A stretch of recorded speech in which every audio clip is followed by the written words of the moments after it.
Hello everyone, this is Mike.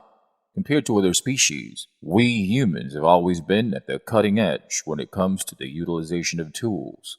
Crows, elephants, dolphins, octopuses, chimpanzees, and some other monkeys use tools in an effort to improve their chances of survival to either find food or defend themselves from predators. But we have been designing, building, and continuously upgrading our tools since time immemorial. We have become apex predators long ago, and sometime in the 9th century we learned to make an explosive concoction known as gunpowder. It paved the way for what we refer to today as firearms. We've come a long way since, and we're now at the point where almost every single firearm model that makes it out of the factories simply works. But, despite our technological progress, there are still guns out there that are more dangerous to the operator than whoever is on the receiving end of the barrel. Here is my list of the top 5 dangerous self-firing firearms. Number 5. Remington 700. The Remington 700 is the most common bolt-action rifle in the world, as there are possibly more Remington 700 rifles in circulation than any other rifle of the same type in any country, and it's even more prevalent in the US of A than anywhere else. The Remington 700 is a whole family of bolt-action rifles manufactured by Remington Arms and was introduced back in 1962 as an update to the company's M721/M722/M725 series, which all came out in 1948. Since its introduction, the Remington 700 has had a lot of variants produced with varying specifications, materials, stock designs, and calibers. These variants include the Model 700 ADL, the Model 700 BDL, the Model 700 CDL, the Model 700 Safari, the Model 700 SPS, etc. Initially made for hunters, some variants of the Remington 700 have been adapted for use by both the military and law enforcement.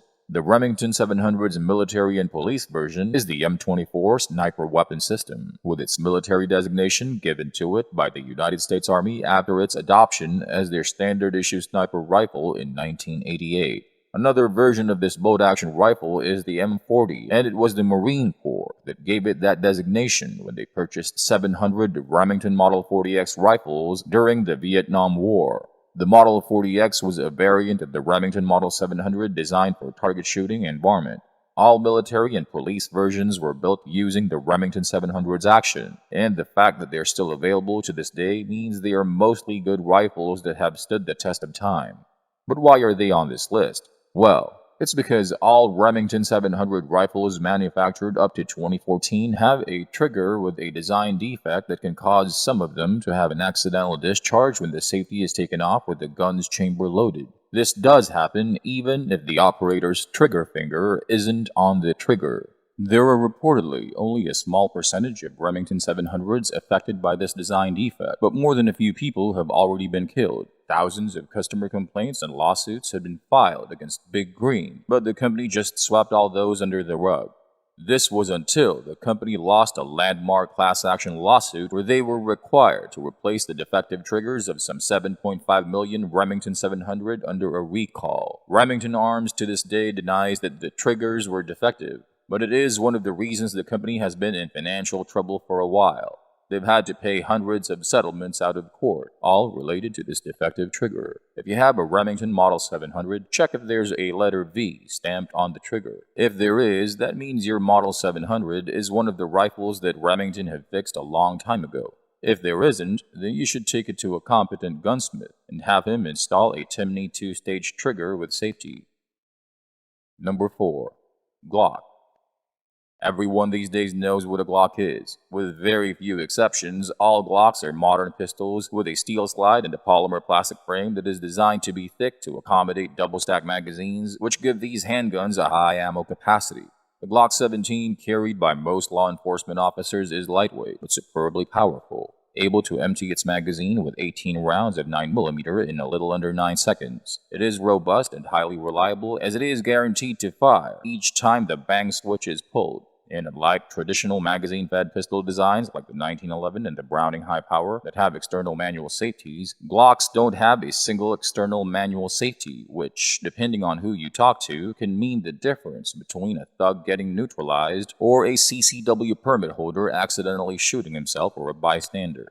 Most factory Glock pistols have a trigger pull that weighs anywhere from 5 to 6 pounds, half the pull of the first shot of almost all DASA semi-automatic handguns. This feature allows the operator to draw and shoot in one smooth motion without needing to mess with manual safeties. The operator can fire quickly in the worst possible circumstances when getting that first shot off is of utmost importance. The lack of manual safety in such situations can be a lifesaver, and people in the law enforcement found this appealing. Now, I can hear some fanboys saying that even though Glock pistols don't have an external manual safety, they incorporate 3 internal safeties designed to prevent accidental discharges if dropped or bumped. The Glock's only safety is its trigger blade safety, which disengages the 3 internal safeties simultaneously when the trigger is pulled. And as long as the trigger isn't pulled, the gun won't shoot. Sound design, isn't it? Yes, there's a little problem though. In high-stress self-defense situations, it can be difficult to keep your finger off the trigger. And then there's also the issue of having to pull the trigger to disassemble a Glock pistol. Indeed, there are cases of people who accidentally shot themselves or someone else because they totally forgot to drop the loaded mag before doing the disassembly. Personally, I like carrying Glock, so I have nothing against it. But it doesn't change the fact that, objectively speaking, Glock pistols are some of the most dangerous firearms in the world, especially when whoever's holding it doesn't have a clue how its trigger safety works. Number 3. PT 24/7. This isn't the first time we made a video about issues concerning reliability and safety that have plagued certain Taurus pistol models, especially ones that were produced before 2016 and have been discontinued a while back.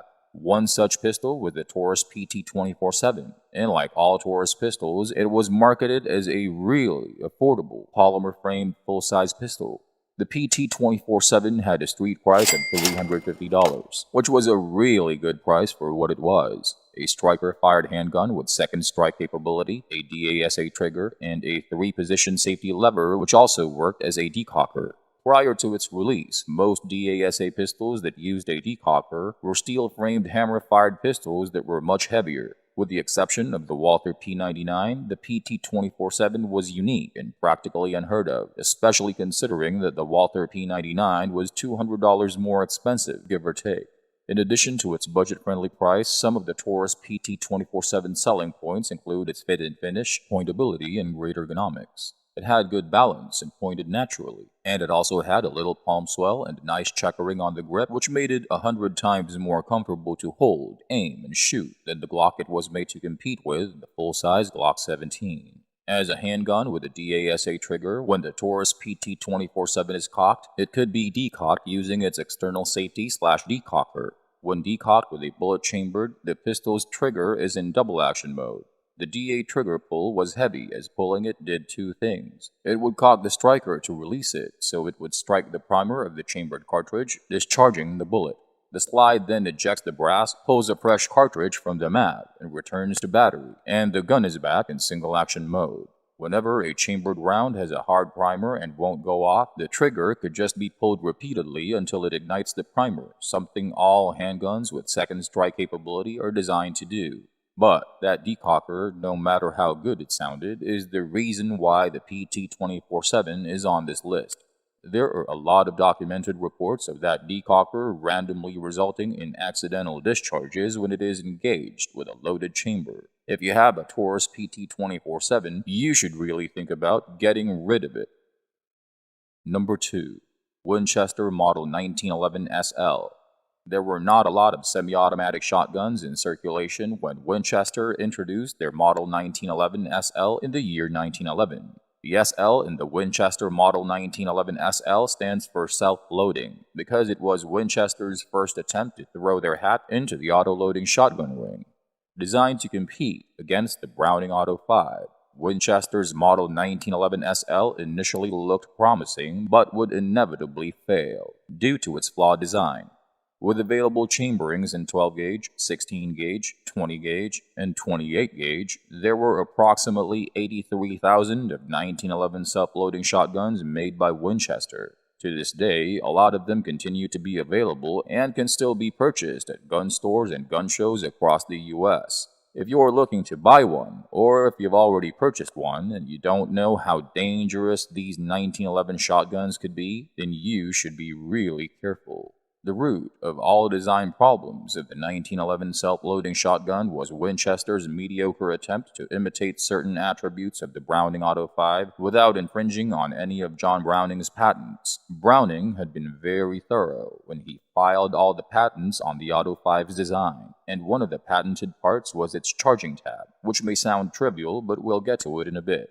To compete with the Auto 5 for real, the 1911 SL had to be designed like the Auto 5, i.e. a long recoil action shotgun.